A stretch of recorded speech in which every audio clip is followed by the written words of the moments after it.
దానికి సభను ఏర్పాటు చేసుకున్నాం.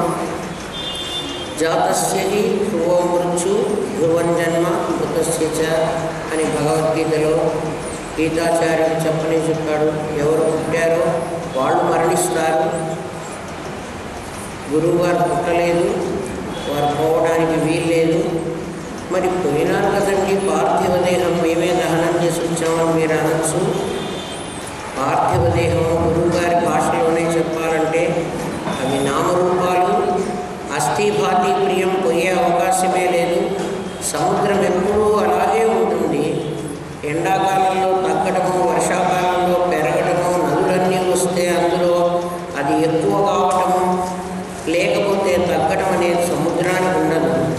దాంట్లో అనేక అలలు, చక్రవాతాలు, ఫేనాలు, గుడ్డుదాలు వస్తూ ఉంటాయి. ఆ వచ్చిన విపరీతమైనటువంటి కాంతులతో ప్రకాశిస్తూ ఉంటాయి. కొన్ని చిన్న బుడగలుగా ఉండి అలాగే పోతూ ఉంటాయి. అలాగే బ్రహ్మర్షి ఎల్లంరాజు శ్రీనివాసరావు గారు ఒక బుడగలాగా, ఒక అలలాగా వచ్చారు. జలం అలాగే ఉంది. అప్పుడు కూడా అది జలమే, తర్వాత కూడా అది జలమే.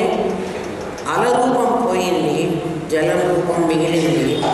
మనం అనుకుంటాం అల పెద్దదిగా వచ్చింది, పెద్దదిగా పోయింది. పెద్దదైనా చిన్నదైనా అది జలమే, అందులో పోవడానికి ఏమీ లేదు. అలాంటి వ్యక్తి నేను బ్రహ్మర్షి అని ఎందుకుంటున్నానంటే ఆయన బ్రహ్మశ్రీ కాదు, ఆయన బ్రాహ్మణుడు కాదు, ఆయన క్షత్రియుడు కాదు, ఆయన శూద్రుడు కాదు, ఆయన వైశ్యుడు కాదు, ఆయన అసలు దేహమే కాదు. ఆయనకు మరణమే లేదు. మరణం లేని వాడిని మరణించాడు అని మనం అంటున్నామంటే, నీడ మనిషి నడుస్తూ ఉంటే నీడ నా వెంట వస్తూ ఉంటుంది. మిట్ట మధ్యాహ్నం 12 గంటలైనప్పుడు నా నీడ నా లోపలికే ఎలా వెళుతుందో, అంటే నీడ నా అధిష్టానంలోకి ఏ విధంగా వెళుతుందో అలాగే వారి పార్థివ శరీరం వారిలోకే వెళ్ళింది. ఒక పరి జగములు వెళ్ళినది, ఒక పరి లోపలికి కొనుచు ఉభయము తానై సకలార్థ సాక్షియము అయి ఎకలంకుని ఆత్మమూలు నర్తిదలంతున్నని గజేంద్రుడు అన్నట్టుగా ఆయనలో నుంచి ఒక కాంతి కిరణం కైనటిక్ అయింది. ఆ కైనటిక్ అయింది మళ్ళీ పొటెన్షియల్ ఫామ్లోకి వెళ్ళిపోయింది. అందుకని ఆయన పుట్టలేదు, ఆయన మరణించలేదు. మరణించాడని మనం అనుకుంటే పుట్టిన వస్తువు ప్రతిదీ పోతుంది. అది తయారైన వస్తువు అది మళ్ళీ అధిష్టానంలో చేరుతుంది. నామరూపాలు పొందినటువంటి నగలన్నీ బంగారం కంటే వేరుగా లేవు, అవి బంగారమే అయి ఉన్నాయి. నగలుగా ఉన్నప్పుడు కూడా అది బంగారమే. అది మళ్ళీ ఆ నామరూపాలు పోయి కరగబెడితే మళ్ళీ బంగారమే మిగులుతుంది. అందులో పోయేది ఏం లేదు. అందుకని గురువుగారు దేహం పోలేదని, వారిక్కడే ఉన్నారని, వారు మనతో కలిసి ఉన్నారని.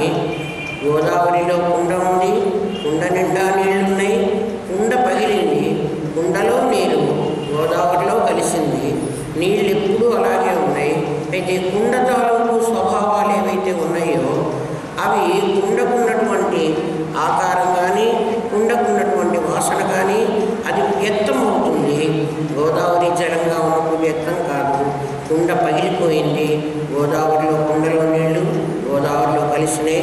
అవన్నీ కూడా ఏకం నిత్యం విమలం అచలం సర్వధీహి మనందరి బుద్ధులకు సాక్షి బుద్ధులుగా గురుదేవులు ఈనాడు ఉన్నారు, ఏనాడు ఉంటారు. వారు పోయేవారు కాదు.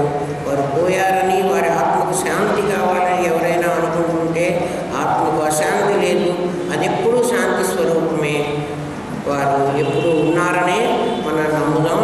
ఇప్పటి వరకు వేరుగా దేహంతో ఉన్నటువంటి వారు మనలోనే ఉండి మనమే అయిపోయి మన బుద్ధులకు ప్రేరణ కలిగిస్తూ ధియో యోనః ప్రచోదయాత్ అనేటువంటి స్థితిలో వారు ఉండిపోయారు. అదే మనం నమ్ముతున్నాం. మీరు కూడా అదే నమ్మండి. ఆత్మబంధువులందరూ వారి పార్థివ దేహం పోయిందనేటువంటి దిగులుతో ఉండకండి.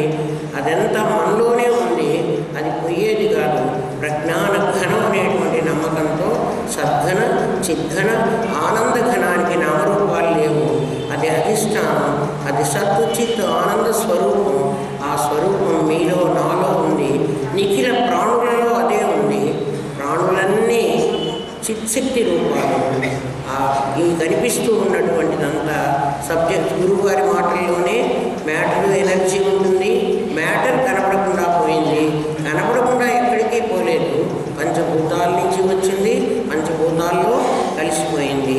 వారి ఎనర్జీ మనలో ఇప్పటికీ ఎప్పటికీ ఉంటుంది.